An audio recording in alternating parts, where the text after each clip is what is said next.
Hello बच्चों, कैसे हैं आप लोग।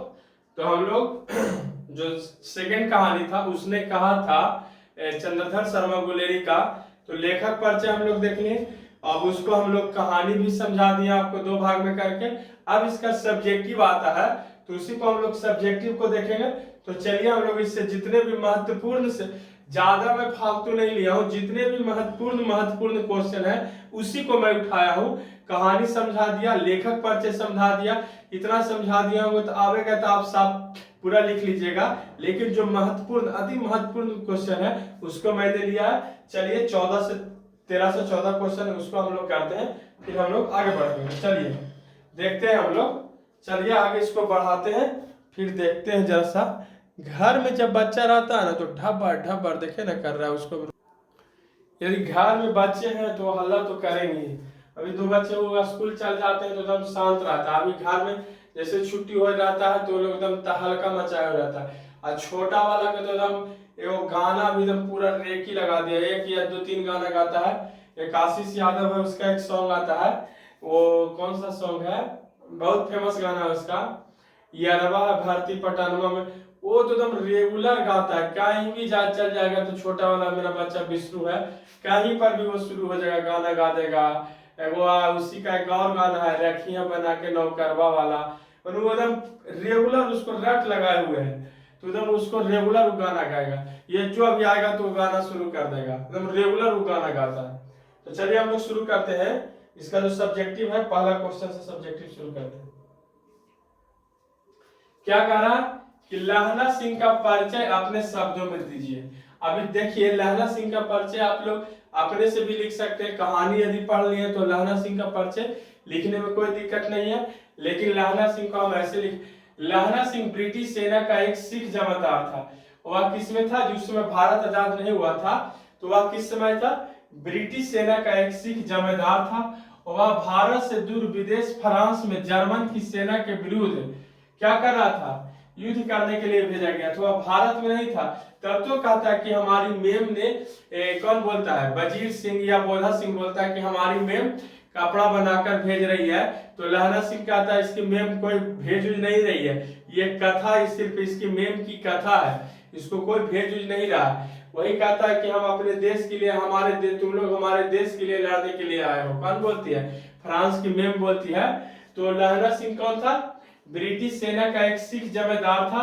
वह भारत से दूर विदेश में फ्रांस में जर्मन सेना के विरुद्ध युद्ध करने के लिए भेजा गया था। वह एक कर्तव्यनिष्ठ सैनिक है, वह एक कर्तव्यनिष्ठ सैनिक है, अदम्य साहस शौर्य निष्ठा से युक्त है। वह युद्ध के मोर्चे पर डटा हुआ था। वह युद्ध के मोर्चे पर क्या हुआ था, डटा हुआ था ना भाई। जब जर्मन सेना आकर बोला कि हमने 70 जर्मन को देखा है, यहाँ से तुम, मैं लेफ्टिनेंट सिंह हूँ, तुम यहाँ से 10 रहकर पूरा चले जाओ, और वहां मैंने सेना छोड़ दिया है। और तो बोला कि ठीक है तुम जाओ। लहना सिंह ने बोला कि तुम लोग जाओ, 10 को यहाँ छोड़ दो, हम यहाँ अकेले रहते हैं। यदि जब लहना सिंह को जब शक हुआ कि ये लेफ्टिनेंट सिंह नहीं है, तब उसने उसको घुरा फिरा के अथी करके उसको बातों में फंसाए रखा। फिर बोला कि तुम जाओ उन लोग को घुरा के लाओ, नहीं तो सब के सब क्या होंगे, मारे जाएंगे। तो ये क्या था, अदम्य साहस भी था, उसमें बुद्धि भी था, निष्ठा भी था, और युद्ध के मोर्चे पर अकेले डटा रहा। विषम परिस्थितियों में भी कभी वह हतोत्साहित नहीं होता था।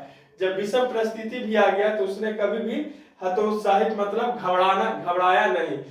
ये इसका किस कहां पर ही का हतोत्साहित नहीं हुआ, जब हजारा सिंह और बोधा सिंह घायल हो गया था, उन दोनों को जान लहना सिंह ने बचाया था। तो लहना सिंह को 2 गोली लगा हुआ था, एक पसली में और एक बहुत बड़ा घाव था। बड़ा पसली वाला सब जानते थे लेकिन बड़ा घाव को कोई नहीं जानता था। लहना सिंह छुपाए हुए था, उसने बोधा सिंह और हजारा सिंह को भेज दिया, और वहीं पर लहना सिंह अपने चौकी पर डटे रहा, अपने प्राणों की परवाह किए बिना युद्ध भूमि में खदकों में रात दिन पूर्णतः तैनात के साथ कार्यरत रहा। उन्होंने अपने प्राणों की कोई उसने रक्षा के बारे में नहीं सोचा, और वहां पर खाई पर उसने क्या रहा, तैनात रहा। कई दिनों तक खंदक में बैठकर निगरानी करते हुए जब वह उब जाता तो वह एक दिन अपने सूबेदार से कहता, कई दिनों तक जब वो साथी करते हुए क्या करते हुए, निगरानी करते हुए वह उब जाता तो एक दिन वह अपने सूबेदार से कहता, यहाँ के इस कार्य ड्यूटी से उसका मन भर गया, ऐसी निष्क्रियता से तो वह अपनी क्षमता का प्रदर्शन नहीं कर पा रहा। वह बोलता है कि ड्यूटी जो मिल रहा था खाली सिर्फ निगरानी करना हो रहा था, वो बोल रहा था कि ऐसी ड्यूटी से हम उब गए, हमारी कार्य क्षमता भी जवाब दे रहा है, यहाँ कुछ करने के लिए मिल ही नहीं रहा। मुझे तो संगीन चाहकर मार्च का हुक्म मिल जाए तो फिर 7 जर्मन को अकेले मार ना लौटू तो मुझे दरबार साहब की दहेली पर माथा टेकना भी नसीब न हो। मैंने बोल रहा कि लड़ाई झगड़ा नहीं हो रहा तो हमें कोई मन नहीं लग रहा, यदि लड़ाई हो तो मैं अकेले ही 7 जर्मन को मार दूंगा, और नहीं मारू तो मैं गुरु जी का माथा नहीं टेकने का नसीब ना हो। उसके इन शब्दों से दृढ़ निश्चय और आत्मोत्सर्ग की भावना निहित है। वह शत्रु से लोहा लेने के लिए इतना उत्कंठित है कि उसका कथन जो इन शब्दों से प्रकट होता है, बिना फेरे घोड़ा बिगड़ता है और बिना बड़े लड़े सिपाही। बोल रहा है कि बिना, यदि आप घोड़ा को ला के घर में बांध दीजिएगा और उसे टहलाने के लिए नहीं रोज दिन ले जाइएगा तो उसका चाल बिगड़ जाएगा, कहीं और दूर ले जाइएगा दौड़ाने के लिए तो सही से वो रन जो दौड़ होगा वह नहीं पकड़ पाएगा। तो वही लहना सिंह क्या कह रहा है, इस बात को कोट किया जाए, इस बात को आपसे पूछ दिया जाएगा कि बिना फेरे घोड़ा बिगड़ता है, यह किसका कथन है? या इन दोनों कोट को एक साथ ले लिया जाएगा कि बिना फेरे घोड़े का, ये दोनों को एक साथ ले लिया जाएगा, नहीं तो दोनों को अलग अलग पूछ सकता है बाबू। पहला इसे क्वेश्चन ऐसे बना सकता है कि बिना फेरे के घोड़े बिगाड़ता है, यह किसका कथन है? बिजारा सिंह, हजारा सिंह, बोधा या लहना सिंह? तो ये लहना सिंह का। फिर क्या कहता है कि बिना लड़े सिपाही बिगाड़ता है, तो ये भी किसका कथन है? लहना सिंह का। तो 2 क्वेश्चन तो यही बनता है।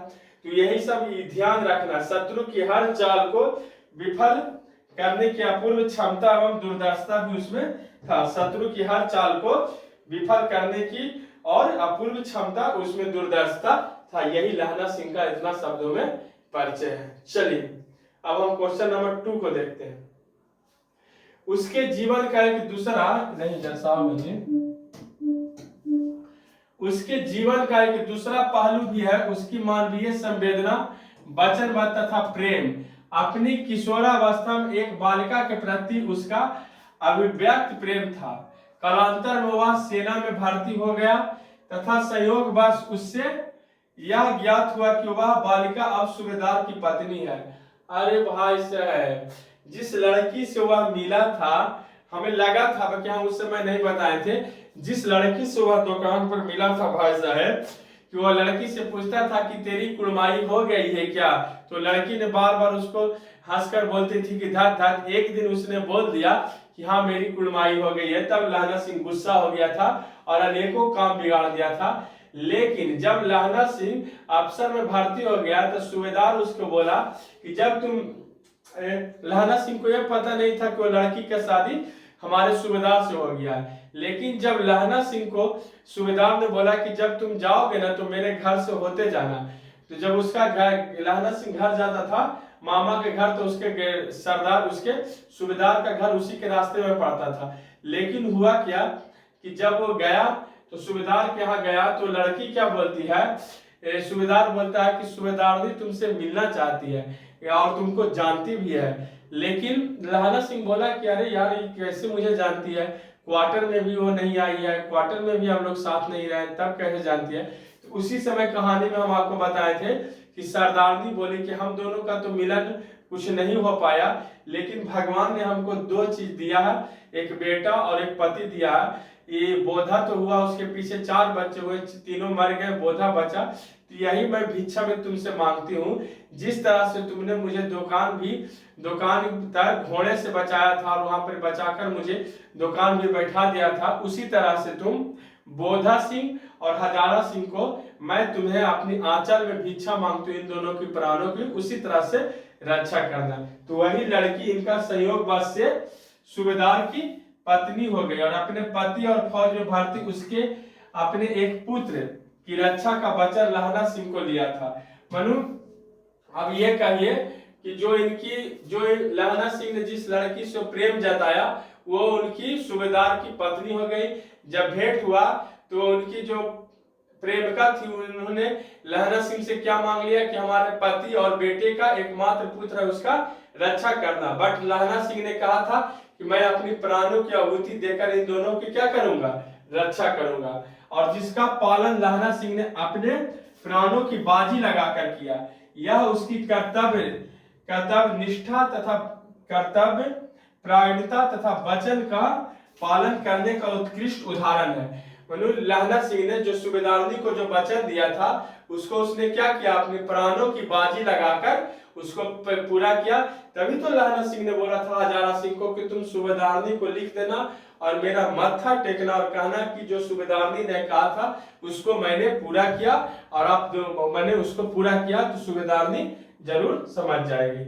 चलिए हम लोग दूसरे क्वेश्चन की ओर बढ़ते हैं।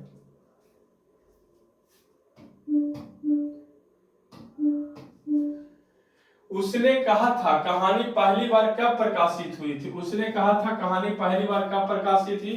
उत्तर, उसने कहा था कहानी पहली बार 1915 में प्रकाशित हुआ था। कब हुआ था? 1915 में प्रकाशित हुआ था। चलिए क्वेश्चन नंबर 3 को देखेंगे।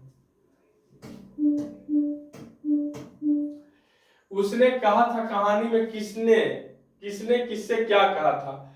तो ये तो अभी बताए। उसने कहा था कहानी में सूबेदारनी ने लहना सिंह से कहा था कि जिस तरह उस समय उसने एक बार घोड़ों को लातों से उसकी रक्षा की थी। मनु ये कब रक्षा किया था? जब दुकान पर जब घोड़ा जा रहा था तो उस समय से वो जो 8 साल की लड़की थी उनको देखकर लहना सिंह को प्रेम जगा था। तो वही बोल रहे कि उस समय उसने एक बार घोड़ों को लातों से उसकी रक्षा की थी, उसी प्रकार उसके पति और एकमात्र पुत्र की भी वह रक्षा करे। वह उसके आगे अपना आंचल पसार कर भिक्षा मांगती है। और यह बात लहना सिंह के मर्म को छू जाती है। मतलब यही कहती है कि उसने कहा था कहानी में किसने किससे क्या कहा था। तो इसका मतलब यही हुआ कि सूबेदारनी जो बोलती है कि जिस तरह से तुमने हमें उस दुकानदार भी घोड़ों के लातों से बचाया था, उसी तरह से तुम हमारे पति और एकमात्र पुत्र बोधा को तुम उसी तरह से बचाना। मैं तुम्हारे अपनी आंचल फैलाकर तुमसे भिक्षा मांगती हूँ। तो वही लहना सिंह ने अपने प्राणों की बाजी लगाकर बोधा सिंह और हजारा सिंह का जान बचाया था और उसने अपना जान को त्याग दिया था। यही कहानी है। चलिए क्वेश्चन नंबर 4 को देखते हैं।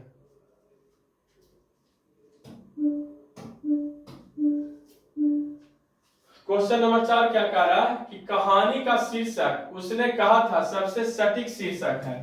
अगर हाँ तो क्या इसके लिए कोई दूसरा शीर्षक सुझाना चाहेंगे? अपना पास रखें। जहां तक कहानी के शीर्षक का सवाल है उसकी उपयुक्तता स्पष्ट है। उसने कहा था कहानी का शीर्षक है और ये सही भी है। सूबेदारनी की बातें जहां तक स्वयं सूबेदारनी के चरित्र को उजागर करती है, वही लहना सिंह के चरित्र में भी महत्वपूर्ण मोड़ लाने वाली साबित होती है। सूबेदारनी की बातें उसके बीच के संबंधों को उजागर करती है, जो कहानी मुख प्रतिघात, इसलिए सूबेदारनी कहे वचन की ओर संकेत करने वाले यह शीर्षक सटीक है। मृत्यु की ओर बढ़ते लहना सिंह अपने अंतिम क्षणों में सूबेदारनी के कहे शब्द को गूंजते रहते। यही शब्द लहना सिंह को सूबेदारनी का विश्वास बनाकर महान त्याग को प्रेरणा देता है। मनु जो कह रहा है कि आप कोई दूसरा सुझाव देना चाहते हैं, तो नहीं, ये जो सुझाव उसने कहा था यही बहुत अच्छा। सूबेदारनी जहां तक के चरित्र को उजागर करती है और उसके लहना सिंह के भी महत्वपूर्ण मोड़ देने वाली साबित होते हैं। सूबेदारनी की बातें उनके बीच के संबंधों को भी उजागर करती है। जो लहना सिंह और जो सूबेदारनी होती है, लहना सिंह उसको नहीं पहचानते, लेकिन सूबेदारनी बोलती है कि तुम नहीं मुझे पहचाने, हम तुम्हें पहचान गए, हम वही लड़की है जो तुम मुझसे बार बार पूछते थे कि तेरी कुड़माई हो गई है क्या। तो सूबेदारनी अपने रिश्तों को भी उजागर करती है और वह क्या कहती है कि जिस तरह से तुम हमारी रक्षा की हो, उसी तरह से तुम हमारे पुत्र और पति का भी रक्षा करना। लहना सिंह अपने अंतिम क्षण में भी सूबेदारनी की बातों के उसके मनों में गूंजते रहता और अपने प्राणों का रक्षा करके, प्राणों का जान देकर, बलि देकर उसने उसके पति और बेटे का रक्षा किया। यही बात लहना सिंह को क्या बनाता? महान बनाता। Question number 5।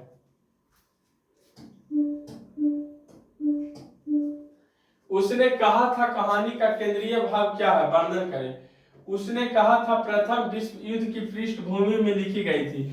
यह प्रथम विश्व युद्ध की कहानी है, जो फ्रांस के ब्रिटिश में जमादार थे और फ्रांस की ओर से लड़ने गए थे। उस समय जर्मन से लड़ाई हो रहा था, तो वही में लिखी गई है।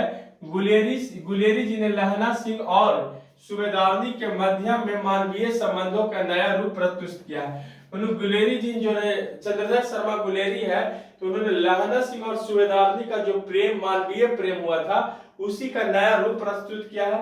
लहना सिंह सूबेदारनी के अपने प्रति विश्वास से अभिभूत होता है, क्योंकि उस विश्वास के नींव बचपन के संबंध है। लहना सिंह सोचता है चलो बचपन में जो हमने इससे एक समय प्यार किया था, उसी प्रेम के लिए आज हम इससे जो हमने वचन ये हमको दिया, उसी प्रेम के थ्रू इसके वचन को हम निभाएंगे। और सूबेदारनी का विश्वास भी लहना सिंह को उस महान त्याग को प्रेरणा देता है। और सूबेदारनी भी उसी लहना सिंह को कहता है जो बचपन में सूबेदारनी को घोड़ों को लातों से बचाया था, तो उसको लगा था कि लहना सिंह अच्छा आदमी है, वह भी हमारे बेटों और पति का रक्षा करेगा। कहानी एक स्तर पर अपने को व्यक्त करती है और प्रथम विश्व युद्ध की पृष्ठभूमि पर यह एक अर्थ में युद्ध विरोधी कहानी भी है, क्योंकि लहना सिंह के बलिदान का उचित सम्मान किया जाना चाहिए, परंतु उसका बलिदान व्यर्थ हो जाता है और लहना सिंह का करुण अंत युद्ध के विरुद्ध में खड़ा हो जाता है। लहना सिंह का कोई सपना भी नहीं होता। लहना सिंह का कोई सपना उपना नहीं होता। उसका यही सपना था कि हम किसी तरह से बोधा सिंह और हजारा सिंह का जान बचा दें और सूबेदारनी का वचन का हम रक्षा करें। लेकिन लहना सिंह ने वही किया, बोधा सिंह हजारा सिंह का प्राण बचा दिया और सूबेदारनी की बातों का उसने मान रख लिया। चलिए क्वेश्चन नंबर 6 को देखते हैं।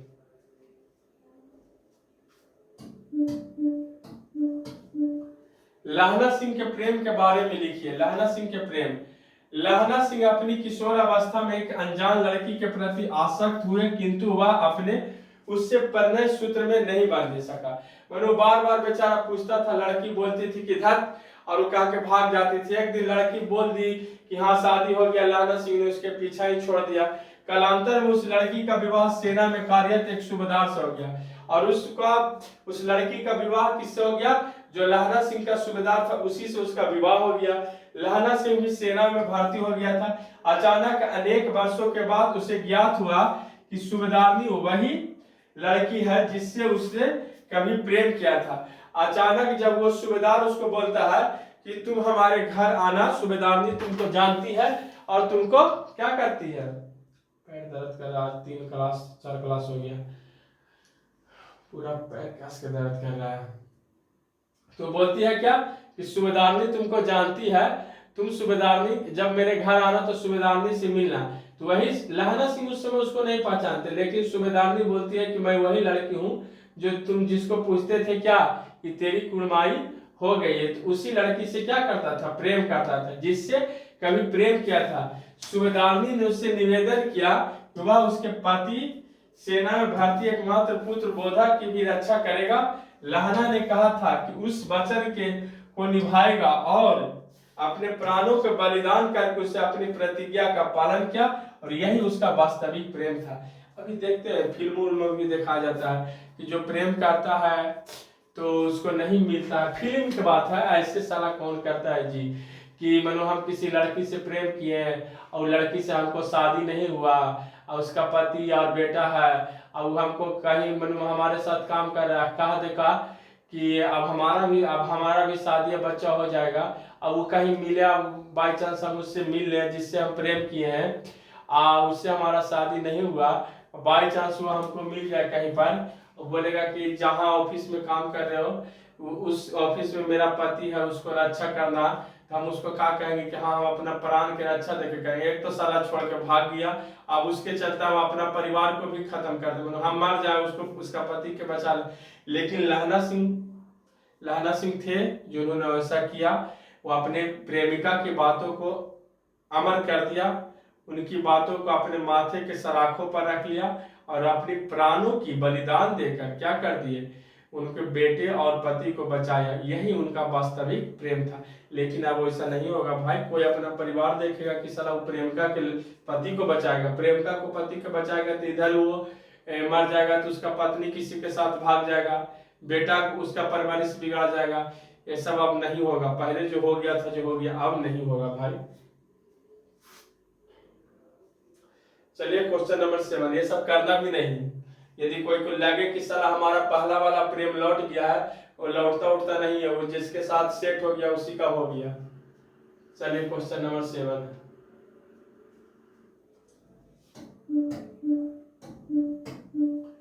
उसने कहा था कहानी कितने भागों में बांटी हुई है, कहानी के कितने भागों में युद्ध का वर्णन है।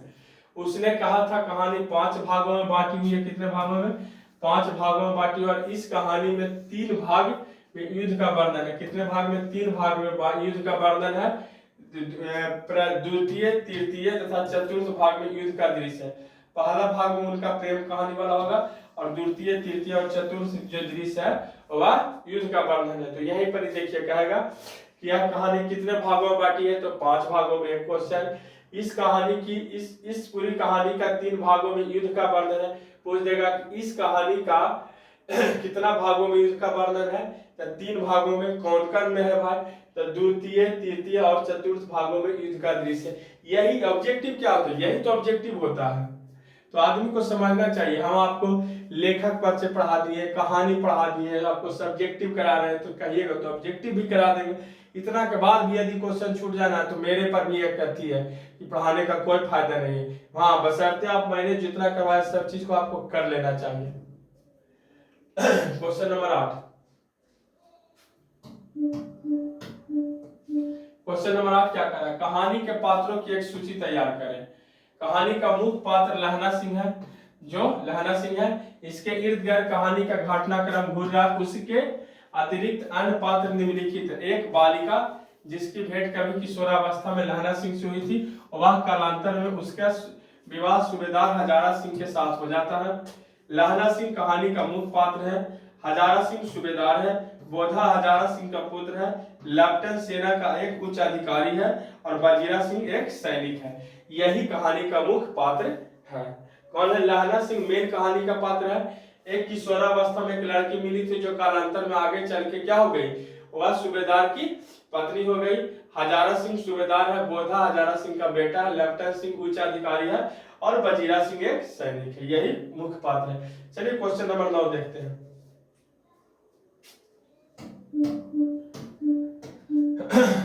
जाड़ा क्या है, मौत है या निमोनिया से मरने वाले को मुरब्बे नहीं मिला करते हैं। वजीरा सिंह के इस कथन का क्या आशय है।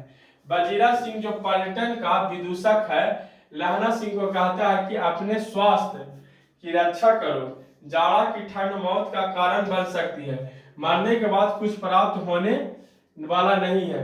मतलब सही बोलता है लहना, कौन, वजीरा सिंह लहना सिंह को बोलता है कि जाड़ा जो है क्या है, जाड़ा जो है अपने स्वास्थ्य की रक्षा करो, जाड़ा की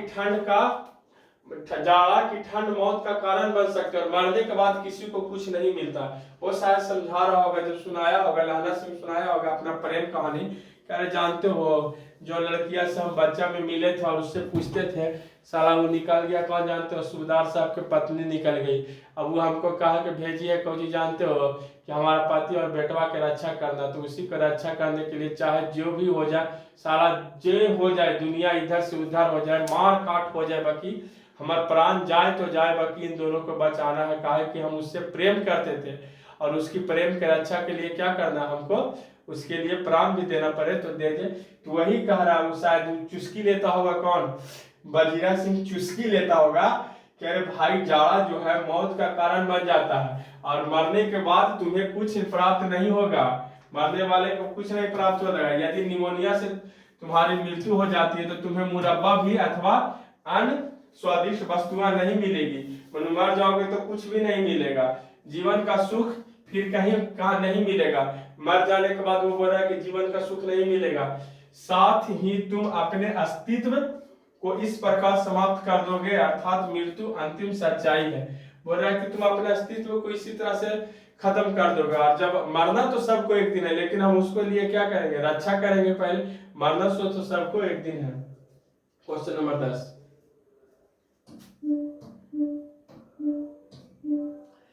कहती है तुम राजा हो, मेरे मुल्क को बचाने आए हो। बजीरा की इस कथन में किसकी ओर संकेत है, किसकी ओर संकेत है? कहती हो तुम राजा हो, मेरे मुल्क को बचाने आए हो बजीरा। इस कथन से उस देश के संभवतः फ्रांस की एक महिला का है, फ्रांस की एक महिला का है। उसके बंगले के बगीचे में जब बजीरा सिंह अथवा उसके अन्य साथी जाते हैं तो वहां की मालकिन उस महिला कि इन लोगों को फल, दूध और अन्य भोज पदार्थ बहुत प्रसन्न होकर खिलाती है या देती है। वहां फ्रांस की एक महिला है, तो बजीरा सिंह अपने साथियों के साथ उसके बगीचे में जाते हैं, तो कहता है कि तुम राजा हो जो हमारे देश को बचाने के लिए आए हो, तो उसके लिए फल, दूध और अन्य भोज पदार्थ बहुत प्रसन्न होकर देती है, तथा उसके लिए उनसे पैसे नहीं लेती है। जब बजीरा सिंह को वह फल, दूध और अन्य भोज पदार्थ देती है, तो उसके लिए उसे पैसा नहीं देती। वह कहती है कि इसके बदले तुम राजा हो जो मेरे मुल्क को बचाने के लिए आए हो। उसे इस बात की प्रशंसा है कि उक्त सैनिक उसके देश को जर्मन हमलावरों से रक्षा करने के लिए आए हैं। मन बोल रहा है बजीरा सिंह को इस बात का प्रशंसा है कि हम जर्मन से बचाने के लिए इन लोगों को ले आए हैं, अतः वह इन सैनिकों को अपना रक्षक मानकर उनका स्वागत सत्कार करने का तत्पर रहती है। और वो बजीरा सिंह बोल रहा है कि हम लोग को वहां की महिला अपना रक्षक मानकर हम लोग को स्वागत करने के लिए हमेशा क्या रहती है, तत्पर रहती है। चलिए क्वेश्चन नंबर 11 को देखते हैं।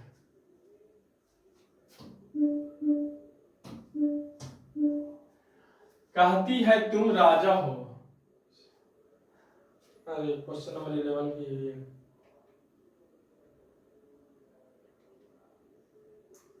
क्वेश्चन नंबर 12 को देखते हैं।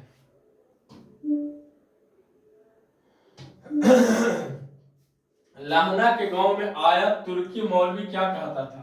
लाहना के गांव में आया एक तुर्की मौलवी पहुंचकर वहां के लोगों को प्रलोभित करता और वहां के लोगों को मीठी मीठी बातों से भुलावे में डालने का प्रयास करता। वहां गांव वाले को कहता कि जब जर्मन शासन आए तो तुम लोग के सारे कष्ट दूर हो जाएंगे, तुम लोग सुख चैन की बंसी बजाओगे और तुम्हारी सारी आवश्यकताओं पूरी हो जाएगी। जो मौलवी आया था वो बोलता था कि जब जर्मन मीठी मीठी बातों में लोगों को भुलावे में डालने का प्रयास किया, और वहां के गांव वालों को कहता है जब जर्मन शासन आएगा तो तुम लोग सारे कष्ट दूर हो जाएंगे, तुम लोग सुख चैन की बंसी बजाओगे, तुम्हारी सारी आवश्यकताएं पूरी हो जाएगी। लेकिन लहना सिंह ने क्या किया, उस मौलवी के दाढ़ी मुड़कर उसको भगा दिया और कहा था कि अबरी से मेरे गांव में पैर रखोगे तो गोली मार देंगे। यही लहना सिंह ने उसको कहा था। चलिए क्वेश्चन नंबर आगे देखते हैं। क्वेश्चन नंबर 13 है, उसने कहा था पाठ के आधार पर सूबेदारनी का चरित्र चित्रण करिए। जो सूबेदारनी है उसका चरित्र चित्रण करने का है।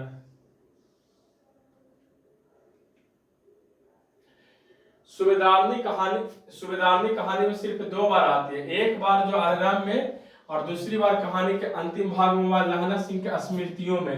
लेकिन कहानी में सूबेदारनी का चरित्र लहना सिंह के बाद सबसे महत्वपूर्ण चरित्र है। उससे पहली मुलाकात 8 वर्ष की बालिका के रूप में होती है जो अपने हम उम्र के लड़के से मजाक में ल जाती है, लेकिन उसके व्यक्तित्व में पहला परिवर्तन ही हमें जब नजर आता है जब लहना सिंह के इस प्रश्न के जवाब तेरी कुड़माई हो गई है, तो वह कहती है, देखिए इसका यही है, कहती है, पढ़ देते हैं, कहती है हाँ हो गई है, नहीं तो रेशम का कड़ा सालू। उसका इतने विश्वास के साथ जवाब देना यह बताता है कि जैसे सगाई के साथ वह एकाएक बहुत बड़ी हो गई है। इतनी बड़ी बात उसमें इतना विश्वास आ गया है कि वह दृढ़ता पूर्वक जवाब दे सके, हाँ हो गई। जाहिर है कि विश्वास की यह अभिव्यक्ति सूबेदारनी के व्यक्तित्व का नया पहलू है, फिर भी अभी वह समझने में असमर्थ है।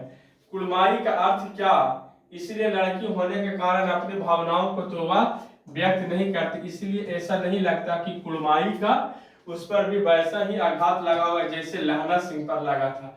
उस लड़की पर तो हमें तो नहीं लगा था कि कोई आघात लगा होगा।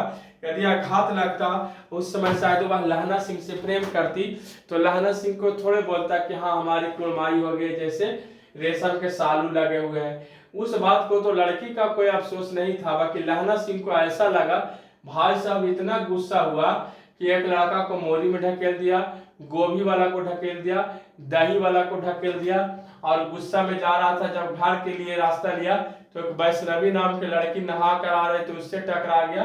तो लहना सिंह फिर अंधा बनकर उस लड़की से जान बचाया।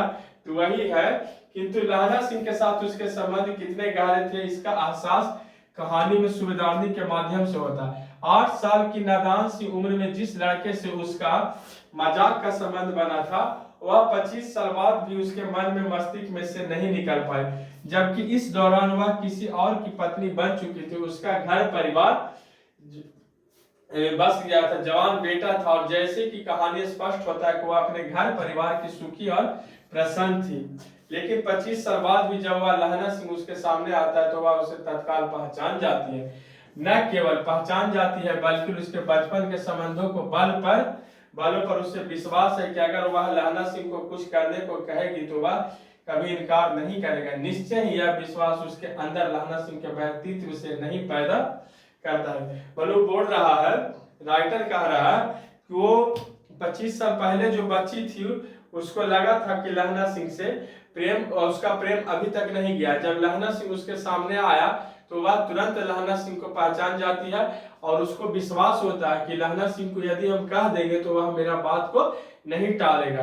तो लहना सिंह को वह कहकर भेजते हैं, और जवान मतलब उसका उम्र भी हो गया, उसका एक जवान बेटा है, तब भी उसके अंदर लहना सिंह के प्रति अभी भी प्रेम है। लेकिन उसका परिवार है जिस कारण से वो बेचारी बंधी हुई है। लेकिन वो कहती है कि यदि हम लहना सिंह को कह देंगे तो अभी भी वह मेरा बात को नहीं टालेगा और मेरा सभी बात को क्या करेगा, सराखों पर रख के मेरी बातों को वह मानेगा। तो वही कहती है सूबेदारनी, कहती है कि मेरा एक पति है और मेरा एक बेटा, उसका रक्षा करना जिस तरह से तुम हमारा रक्षा वो दुकानदार भीड़ के थे घोड़े के भूसों से किया था, उसी प्रकार से तुम मेरे बेटे और पति का रक्षा करना। तब लहना सिंह उसकी बातों को मान लेता है और उसकी बातों को अपना वचन बना लेता है। वही कहता है, रघुकुल नीति सदा चली आई, जान जाई पर वचन न जाई। तो लहना सिंह ने अपनी प्रेमिका के लिए वही वचन को निभाया कि रघुकुल नीति सदा चली आई, जान प्राण जाई पर वचन न जाए। तो लहना सिंह ने भाई वही किया, अपनी प्रेमिका के लिए जान दे दिया, मैंने उसका वचन मैंने अपना जान दे दिया, लेकिन वचन को फेल होने नहीं दिया। ऐसे ऐसे प्रेमी होते हैं। लहना सिंह का कोई प्रेम नहीं था भाई, वो बचपन में का मेरा मिला, उसको बोल दिया ऐसा तो बहुत लड़की होगा जो सब कहा होगा। अब उसके मतलब 8 साल और 12 साल में भाई साहब जो लड़की मिल जाए और उस लड़की के प्रेम के लिए फिर हमरा से 25-30 साल मिले और फिर कहेगा कि हमारे बेटा है, वो पति है जो तुम्हारे ऑफिस में या सेने में हम भर्ती हो जाएं तो इसको रक्षा करना। हम साला पगला क्या करें कि वाला अपना ले कोची भगवान राम वाला, वो तो भगवान थे यार, तो कर दिए। लहना सिंह तो ये अब ये सही कहानी है या ये चरित्र मतलब राइटर का मन का गढ़न है। अभी वैसे करेगा तो रोड पर आ जाएगा यार, पत्नी जान जाएगा तो कहेगा अरे ये तो मार डंडा के पत्नी पहले तो गिरा देगा, पहले कहेगा कि वो कहिया के 8 साल पहले की लड़की के साथ प्रेम किया था जेकर आज बात निभाया जा रहा। लेकिन लहना सिंह के हमके भावनाओं को सम्मान करना चाहिए। लहना सिंह ने सोचा कि नहीं, हम अपने सूबेदारनी की बातों को मान लेते हैं। उसकी बातों को उसने वचन बनाया और उस वचन के पालन के लिए क्या किया, उसने अपने जानों की प्राणों की आहुति तक दे दिया। तो ये हमारा सब्जेक्टिव यहाँ आकर खत्म हो जाता है और अब इसका ऑब्जेक्टिव बचा, मैं ऑब्जेक्टिव लेकर आऊंगा, फिर हमारा दूसरा चैप्टर भी खत्म हो जाएगा। तब तक आप क्या करिए, वीडियो को ज्यादा से ज्यादा लाइक करें, शेयर करें और कमेंट करें। और यदि चैनल पर आप लोग नए हैं तो चैनल को सब्सक्राइब करें और क्या करें, बेल आइकन को दबा लें, जो जैसे ही नया वीडियो डालेंगे तो आप तक पहुंच जाएगा। फिर हम लोग एक नए वीडियो लेकर कल मिलते हैं, तब तक जय हिंद, वंदे मातरम।